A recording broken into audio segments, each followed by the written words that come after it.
கும்பகோணத்தில் உள்ள சத்திரத்தில் எதிரில் தொழுநோயால் பாதிக்கப்பட்ட சுந்தரம் அமர்ந்திருந்தார். நாட்கள் செல்ல செல்ல தொழுநோயின் வீரியம் அதிகமாகவே அவரது உடம்பிலிருந்து ஆங்காங்கே நீர் கசிந்த வண்ணம் இருந்தது. அதனால் அவர் தனது கை கால்களில் துணியை கட்டிக்கொண்டு கிழிந்த ஒரு ஆடையை உடுத்தியபடி சத்திரத்தின் முன்பு அமர்ந்து யாசகம் கேட்பதை வழக்கமாக வைத்திருந்தார் சுந்தரம்.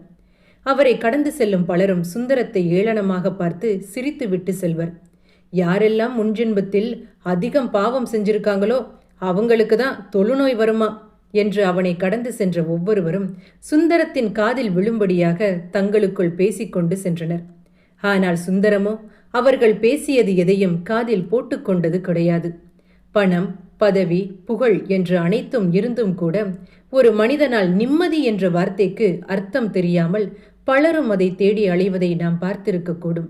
ஆனால் சுந்தரத்திற்கு இருக்க இடம் கிடையாது, போட்டுக்கொள்ள நல்ல உடை கிடையாது, அன்பாக ஆறுதலாக பேச பெற்றோர் கிடையாது.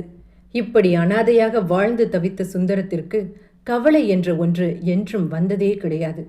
அப்படி இருக்க அன்று இரவு சுந்தரம் தனது கையில் இருந்த நெளிந்து போன ஒரு தட்டில் கிடந்த ரசம் சாதத்தினை ருசித்து ரசித்து சாப்பிட்டு கொண்டிருந்தார். பின்பு இரவு உணவை முடித்துவிட்டு சத்திரத்திற்கு எதிரே அமைந்த ஒரு சிறிய குட்டையில் கழுவிய பாத்திரத்தை அருகில் இருந்த படியில் கவிழ்த்தி வைத்தார். பின்பு தாகம் தீர தனது கைகளால் தண்ணீரை அள்ளி முண்டி குடித்தார். மீண்டும் சத்திரத்திற்கு சென்றார் சுந்தரம். அங்கே அவரது மனதில் எல்லாம் நல்லா இருக்கு. என்ன எல்லாம் நல்லா இருக்கு? போட்டுக்க நல்ல உடை இல்லை, வேலை இல்லை, உடம்பு முழுக்க இந்த தொத்து வியாதி வேற. இதுல என் மனசு ஏன் எல்லாம் நல்லா இருக்குன்னு சொல்லுது? ஆமால, எல்லாம் நல்லா தான் இருக்கு. உடம்பு முழுக்க வியாதி இருந்தாலும் என்னால் பார்க்க முடியுது, மற்றவர்கள் பேசுவதை என்னால் கேட்க முடியுது. இதற்கு மேலே வாழ்வதற்கு வேறு என்ன வேண்டும் என்று மேலே நிமிர்ந்து பார்க்க வானத்தில் நிலா தெரிந்தது. இந்த குளுகுளுன்னு அடிக்கிற இந்த காற்று என் உடம்புல படும்போது என்ன ஒரு சுகமா இருக்கு பாரு. அருந்ததி நட்சத்திரம் தெரியுது. அருந்ததி நட்சத்திரத்தை பார்த்தா ஆயுசு கெட்டின்னு நான் கேள்விப்பட்டிருக்கேன். டேய் சுந்தரம், உனக்கு ஆயுசு கட்டிடா என்று தனக்குத்தானே சொல்லிக் கொண்டார். ஒவ்வொரு நாள் இரவும் ரயில் நிலையத்திற்கு செல்வது சுந்தரத்தின் வழக்கம். அப்படித்தான் எப்போதும் போல மணி 12 ஆனதும் தனது தடியை எடுத்துக்கொண்டு ரயில் நிலையத்திற்கு சென்றார் சுந்தரம். அங்கே தூரத்தில் தண்டவாளத்தில் தலையை வைத்தபடி ஆட்டுக்குட்டியின் வடிவில் ஏதோ ஒன்று கிடப்பதை பார்த்ததும், ஐயையோ, மணி 12 ஆச்சே, ரயில் வர நேரமாயிருச்சு. இந்த நேரத்தில் யார் இந்த ஆட்டுக்குட்டியை இப்படி தனியாக விட்டுட்டு போனது? ரயில் மட்டும் வந்ததுன்னா ஆட்டுக்குட்டியோட நிலைமை என்ன ஆகும் என்று பதறிய சுந்தரம் வேகமாக சென்று அந்த விலங்கை காப்பாற்ற நினைத்தார். ஆனால் அவனது கை கால்கள் அனைத்தும் பாதி பாதியாக இருந்த காரணத்தினால் சுந்தரத்தால் சரியாக நடக்கக்கூட முடியவில்லை. தனது காலில் அணிந்த கூட்ஸை வைத்து குதிகாலின் உதவியுடன் தத்தி தாவி ஒரு வழியாக தண்டவாளத்திற்கு அருகே சென்றார். அப்போதுதான் தெரிந்தது அங்கு கிடந்தது ஆட்டுக்குட்டி அல்ல, ஒரு மனிதர் என்று. அட, மனுஷ பிறவியா? இந்த சுந்தரத்தோட கண்ணில் இருந்து ஒருத்தரும் தப்ப முடியாது என்று சொல்லிக் கொண்டிருக்க ரயிலின் ஓசை கேட்டதும் சுந்தரம் திரும்பி பார்க்க ரயில் வரும் வெளிச்சம் அவன் கண்களில் பட்டு கூசியது. உடனே அந்த நபரை பார்த்து, இந்த இடம்தான் கிடைச்சதா? முதல்ல எந்திரிப்பா, ரயில் வர நேரமாச்சு. இன்னும் கொஞ்ச நேரத்துல ரயில் நம்ம நெருங்கிடும், முதல்ல எந்திரியா என்று கூறியும் அந்த நபர் எதையும் காதில் போட்டுக்கொள்ளாமல் தண்டவாளத்தில் தலையை வைத்து படுத்திருந்தார். அதனை கவனித்த சுந்தரம் மீண்டும் ரயில் வரும் திசையை நோக்கி பார்க்க ரயில் வெளிச்சத்தில் அவனது கண்கள் மீண்டும் கூசியது. உடனே தனது கையில் வைத்திருந்த தடியை கீழே கொடுத்து உடலை நம்பி எதிர்ப்பக்கமாக போட்டார். பயங்கர சத்தத்துடன் இருவரையும் ரயில் கடந்து சென்றது. ஐயோ, இன்று நம்ம கதை முடிஞ்சது என்று நினைத்து கொண்டிருந்த சுந்தரம் கண்களை மெல்லமாக திறந்தபோது ஒரு பக்கம் சுந்தரமும் மறுபக்கம் அந்த வெண்ணிற ஆடையை உடுத்தி கொண்டிருந்த அந்த நபரும் கிடந்தார். அப்போதுதான் அவனுக்கு புரிந்தது, ரயில் கடந்து சென்றது அவர்களின் நிழலை என்று. உடனே அங்கிருந்த நபரை பார்த்து, இப்படித்தான் 2 நாளைக்கு முன்பு ஒரு பசுமாடு தண்டவாளத்து வழியா இந்த நேரமா வந்தது. நல்ல வேளை, ரயில் வர சத்தம் கேட்டதும் அதுக்கு என்ன செய்யறதுன்னு ஒண்ணுமே புரியல. பயத்துல திகச்சு போய் அப்படியே நின்னுடுச்சு. இந்த நேரத்துல என் கண்ணில் இருந்து எதுவும் தப்ப முடியுமா? அதை பார்த்த உடனே கீழே கிடக்கிற கல்லை எடுத்து ஓங்கி பசுமாட்டு மேலே எரிஞ்சேன். அப்பதான் பசுமாட்டுக்கே உணர்ச்சி வந்தது. கல்லடிப்பட்ட வேகத்துல வேகமா தண்டவாளத்தை விட்டு ஓடி போயிருச்சு. நான் மட்டும் அந்த நேரம் வரலைனா அந்த பசுமாடு இந்நேரம் என்ன ஆயிருக்கும்? ஆமா, நீ பார்க்க வாட்ட சாட்டமா நல்லா தானே இருக்க. உனக்கு என்ன பிரச்சனைன்னு இந்த நேரத்துல, அதுவும் தண்டவாளத்துல தலையை வச்சுக்கிட்டு சாக துணிஞ்சிட்ட? முதல்ல எழுந்திரியா. தண்டவாளத்தை பார்த்தா உங்களுக்கு எப்படி தெரியுது? இலவசமா சாகிறதுக்கு இங்க வாங்கன்னு ஏதாவது போர்டு எழுதியிருக்கா என்ன? அரசாங்கம் பயணிகள் போக்குவரத்துக்கு ரயில் நிலையத்தை ஆங்காங்க கட்டி வச்சிருக்காங்க. நீங்க உங்க இஷ்டத்துக்கு தலையை வச்சு சாகிறதுக்கா தண்டவாளத்தை போட்டு வச்சிருக்கிறாங்க? ஆளை பார்க்க நல்லா இருக்க, நல்லா ட்ரெஸ் பண்ணியிருக்க. உனக்கெல்லாம் என்ன பிரச்சனைன்னு சாக வந்துட்ட. போயா போ, முதல்ல வீட்டுக்கு போ. உங்க அப்பா அம்மா உன்னை தேட போறாங்க என்றதும் அந்த நபர் அவனது கையை கொடுக்க அதை பார்த்த சுந்தரம், ஐயோ, நான் போய் இவருக்கு ஏன் கையை கொடுக்கறதா? நமக்கு இருக்கிறதோ தொழுநோய், அது வேற தொத்து வியாதி. நம்ம உடம்புல இருக்கிற நீர் மட்டும் இவருக்கு பட்டா இவருக்கும் நம்ம வியாதி தொத்திக்கும் இல்லையா? வேண்டாம் வேண்டாம் என்று ஒரு நிமிடம் தயங்கி நிற்க, உடனே நடேசன் தனது கையின் உதவியுடன் அங்கு கிடந்த கட்டையை தனது அக்கிளில் வைத்துக்கொண்டு எழுந்ததை பார்த்ததும் சுந்தரம் ஒரு நிமிடம், இவருக்கு கால் இல்லையா? நாம தான் இவரை தப்பா புரிஞ்சுக்கிட்டோம் போல. ஐயா, நான் இருக்கிற சத்திரம் பக்கத்துல தான் இருக்கு. இனிமே நீங்க சாகணும்னு நினைச்சாலும் அது இப்போ இந்த நேரம் முடியாது. இனிமே அடுத்த கூட்ஸ் காலையில 6 மணிக்கு தான் வரும். அது வரைக்கும் இந்த தண்டவாளத்துல படுத்திருந்து என்னத்தை சாதிக்க போறீங்க? வாங்க என்று கைத்தாங்கலாக அவரை அழைத்து கொண்டு தனது சத்திரத்திற்கு சென்றார். அங்கே சுந்தரம் அந்த நபரை பார்த்து, உங்களுக்கு என்ன பிரச்சனை? வாழ வேண்டிய வயசுல எதுக்காக சாகணும்னு இப்படி முடிவு செஞ்சீங்க? உங்க வீடு எங்கே இருக்கு என்று கேட்டதும் அந்த நபர், என்னோட பேரு நடேசன். தண்டவாளத்திற்கு பின்புதான் என் வீடு அமைஞ்சிருக்கு. அப்படின்னா உங்க அம்மா இந்த நேரம் உங்களை தேடுவாங்களே என்று சுந்தரம் கேட்டதும் நடேசன், தேடட்டும். 2 நாள் தேடுவாங்களா? இல்லை 1 மாசம் தேடுவாங்களா? அதுக்கப்புறம் எல்லாருக்கும் அதை பழகிரும் என்று நடேசன் கூறியதும் சுந்தரம் தன் கண்களை விரித்தபடி அவரை உற்று நோக்க, எனக்கு கால் இல்லை. எங்க அம்மாவும் எனக்கு இந்த வியாதியை சரி பண்ணணும்னு என்னை எங்கெங்கோ அழைச்சிட்டு போனாங்க. இதனால என் தம்பிக்கிட்ட அடிக்கடி எங்க அம்மா பணம் கேட்பாங்க. ஆனா என்ன செய்ய, திருமணத்திற்கு முன்பு வரை என் தம்பியும் என்னோட வைத்தியத்திற்காக நிறைய செலவு செஞ்சிருக்கான். ஆனா இப்போ அவன் குடும்பஸ்தான். அவர்கள் குடும்பத்தையும் அவன் பார்க்கணும் இல்லையா? அதனால ஒரு நாள் கோபத்துல, என் தம்பி, இந்த நொண்டிக்கு இன்னும் எவ்வளவு நாள் வைத்தியம் பார்க்க போறீங்க? வைத்தியம் பார்க்குறேங்கிற பெயர்ல என் காசை கரைச்சது தான் மிச்சம். இனிமே என்னால ஒத்த பைசா கொடுக்க முடியாது. போடுறத சாப்பிட்டு வீட்டில் ஒரு மூலையில கிடங்க என்று கோபமாக அவன் கூறியதை கேட்டதும் என் தாயால் அதை தாங்கிக்கவே முடியல. தாம் பெத்த புள்ள, தன் உடன் பிறந்த புள்ளைய பார்த்து நொண்டின்னு சொன்ன அந்த வார்த்தைய அவங்க கேட்டதும் அவங்க மனசு உடைஞ்சு போயிட்டாங்க. என் தாய்க்கு என்னை யாரு நொண்டி என்று சொன்னாலும் அது அவங்களுக்கு கொஞ்சம் கூட பிடிக்காது. அப்படி இருக்க தான் பெற்ற மகனே அவன் உடன் பிறந்தவனை நொண்டி என்று சொல்றத என் தாயால தாங்கிக்க முடியல. அந்த நேரத்துல தான் உறவுக்காரர் ஒருத்தர் வந்தாரு. என்னோட இந்த நிலைமையை பார்த்துட்டு எங்க அம்மா கிட்ட அவரு, இங்க பாருமா, நீ எதற்கும் கவலைப்படாத. கேரளாவில் இதற்கென்று தனியா வைத்தியமே இருக்கு. எனக்கு அந்த விலாசம் எல்லாம் தெரியும். நான் உனக்கு விலாசத்தை ஒரு காகிதத்துல எழுதி தரேன். நீ அவனை அங்கே அழைச்சிட்டு போ. நிச்சயமா நடேசனுக்கு இந்த பிரச்சனை சரியாகும் என்று அவர் கூறிய ஆறுதல் வார்த்தைகளை கேட்ட என் தாயும் என்னை அழைத்து கொண்டு கேரளாவுக்கு செல்ல முயற்சி செய்தார்.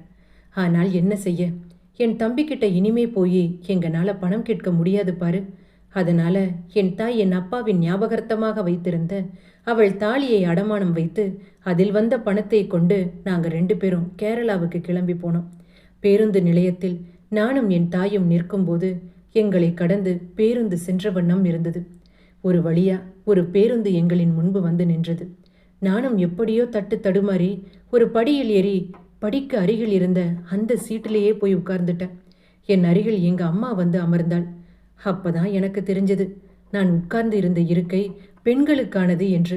உடனே அந்த இருக்கையில் இருந்து எழுந்திருக்க நான் முயன்றும் என்னால நிற்க முடியாத காரணத்தினால் எதுவும் செய்யாமல் அப்படியே அமர்ந்து விட்டேன்.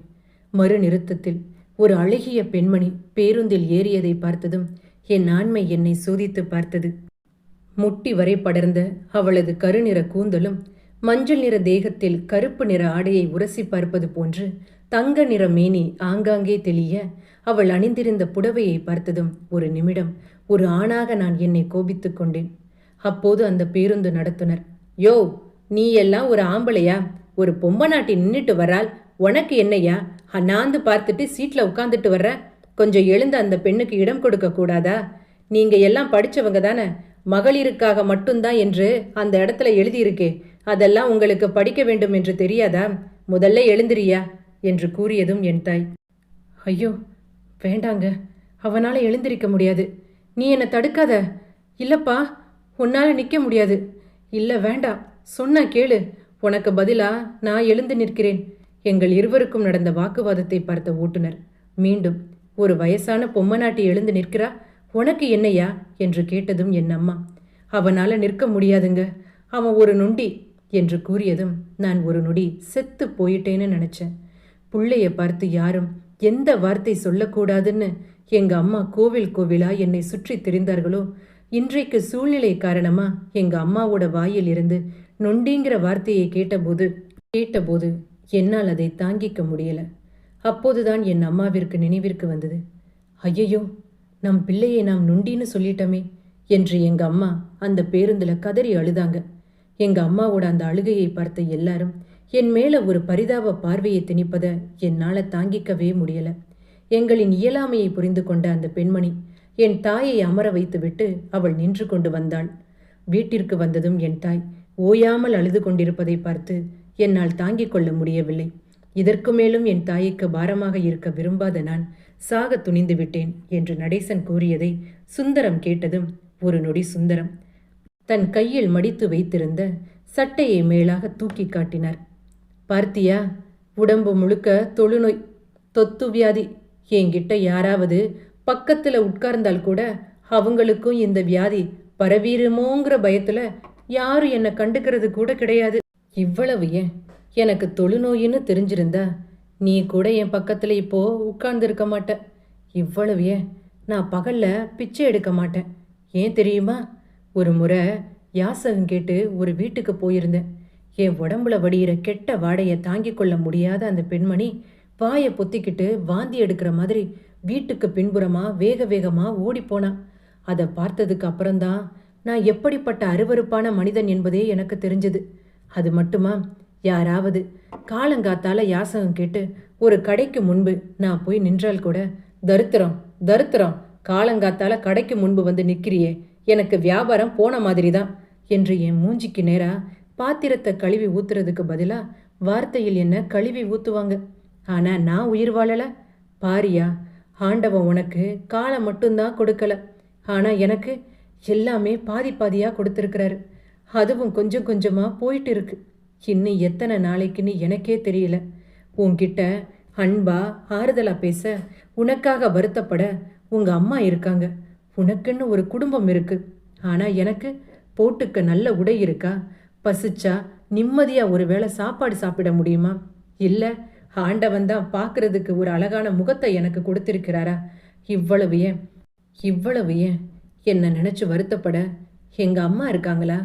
எனக்கு இந்த வியாதி வந்ததுல இருந்து என்னை தூக்கி எரிஞ்சிட்டு போனவங்க தான் நிறைய பேர். சொந்தம் என்று சொல்லிக்க எனக்கு யாரும் கிடையாது. உதவி கேட்டு அவங்க வாசப்படியில் நின்னா கூட என்னை அருவருப்பா பார்த்து விரட்டி அடிக்கிறவங்க தான் நிறைய பேர். ஆனால் உனக்கு என்ன அப்படியா? காலு தானே இல்லை, அதான் கை இருக்குல்ல, உன்னால் இயல்பா மூச்சு விட முடியும் தானே. இது போதாது ஒரு மனுஷன் நல்லபடியாக வாழ்கிறதுக்கு? இவ்வளவு கஷ்டத்தையும் தாங்கிக்கிட்டு நான் நிம்மதியான ஒரு வாழ்க்கை வாழும்போது உன்னால் மட்டும் ஏன் முடியாது? சுந்தரம் நடேசனை பார்த்து பேச பேச நடேசனுக்கு கொஞ்சம் கொஞ்சமாக தன்மேல் தன்னம்பிக்கை வந்தது. ஆமா, நீ உங்க அம்மாவுக்கு பாரமா தானே இருக்க. சதா ஜீவனாலும் அம்மாவோட தோலை பிடிச்சிக்கிட்டு நடக்கணும்னா நீ உங்க அம்மாவுக்கு பாரமா தான் இருப்ப. கொஞ்ச நாளைக்கு தனியா நடந்து பாரு. இந்த உலகத்துல எல்லாம் இருந்தும் சாதிச்சவனை விட எதுவுமே இல்லாம சாதிச்சவன் தான் அதிகம். நீ சாதித்து காட்டு. அப்ப உங்க அம்மாவுக்கு நீ பாரமா இருக்க மாட்டேல்ல. உங்க அம்மாவுக்கு உன்னை பற்றிய கவலை இருக்காது இல்ல. எனக்கு பிறகு அவனோட வாழ்க்கைய அவனால பார்த்துக்க முடியும் என்கிற நம்பிக்கைய நீ உங்க அம்மாவுக்கு கொடு. உனக்கு ஒன்று தெரியுமா? 2 நாளைக்கு முன்பு தண்டவாளத்துல 5 வயசு குழந்தை தவறி கீழே விழுந்துருச்சு. ஐயோ, குழந்தை விழுந்துடுச்சே, குழந்தைக்கு ஏதாவது ஆயிடுமோன்னு பயத்துல வேக வேகமா ஓடி போய் குழந்தைய தூக்கி அந்த தாய்கிட்ட கொடுத்தேன். ஆனா குழந்தையை வாங்கியதும் அந்த தாய் என்ன செஞ்சாங்க தெரியுமா என்று சுந்தரம் கூறியதும் நடேசன் ஒரு நொடி, என்ன நடந்துச்சு? உனக்கு நன்றி சொல்லியிருப்பாங்க. நன்றியா? நன்றியாவது மண்ணாங்கட்டியாவது உன் நன்றியை கொண்டு போய் குப்பையில போடுங்க. கொஞ்சம் கூட நன்றி இல்லாம என் கன்னத்துல ஓங்கி பலார் என்று அரைஞ்சாங்க. அப்ப கூட அவங்க கை என் உடம்பு மேல படக்கூடாது. ஒருவேளை பட்டா என்னோட வியாதி அவங்களுக்கு தொத்திவிடும் என்ற பயத்தில் அவங்க காலில் கிடக்கிற செருப்பை எடுத்து என் கன்னத்துல ஓங்கி பலார் என அரைஞ்சாங்க.